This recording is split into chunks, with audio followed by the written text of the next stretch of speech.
నీతా అంబానీ దేశంలోనే ప్రముఖ వ్యాపారవేత్త, అత్యంత ధనవంతుడైన ముఖేష్ అంబానీ సతీమణి. ఈమె ఎలాంటి పని చేసినా కూడా అది మీడియాలో హాట్ టాపికే. కాలికి వేసుకునే చెప్పులైనా సరే, కాఫీ తాగే కప్ అయినా సరే, ఒంటికి కట్టుకునే చీరైనా సరే, మెడలో వేసుకునే నెక్లెస్ అయినా సరే కోట్లు కోట్లు పెట్టుకుంటుంది. అంతేకాదు, ఈమె కొనే లగ్జరీ ఐటమ్స్ ధర తెలిస్తే సామాన్యులైతే అవాక్కవ్వడం కన్ఫర్మ్. అయితే అలాంటి నీతా అంబానీ తన చిన్న కొడుకు అనంత్ అంబానీ రాధిక మర్చెంట్ల ప్రీ వెడ్డింగ్ సెలబ్రేషన్స్ లో సెంటర్ ఆఫ్ అట్రాక్షన్ గా నిలిచింది. ఇక ఈమె మెడలో వేసుకున్న పచ్చలహారాన్ని చూసిన జనాలంతా, ఏంటి నీతా అంబానీ మెడలో అంత దగదగా మెరిసిపోయే నెక్లెస్ వేసుకుంది, దాని ధర ఎంత ఉంటుందబ్బా అంటూ ఆలోచిస్తున్నారు.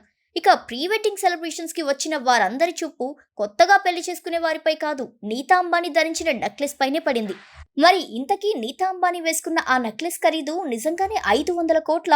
అన్ని వందల కోట్లు ఖర్చు చేసి నీతా అంబానీ ఆ నెక్లెస్ కొనుగోలు చేసిందా అనే చర్చ సోషల్ మీడియాలో హల్చల్ చేస్తుంది.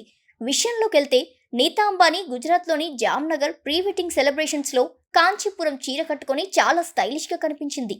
అంతేకాదు, ఆమె మెడలో వేసుకున్న నెక్లెస్ ని చూసి ఒక్కొక్కరి కళ్ళు జిగేల్మన్నాయి. పచ్చలు పొదిగిన పొడవాటి హారాన్ని నీతా అంబానీ తన మెడలో ధరించింది. ఇక కొన్ని నివేదికలు తెలిపిన దాని ప్రకారం నీతా అంబానీ మెడలో వేసుకున్న ఆ పచ్చల హారం విలువ దాదాపు 450 కోట్ల నుండి 500 కోట్ల వరకు ఉంటుందని తెలుస్తుంది.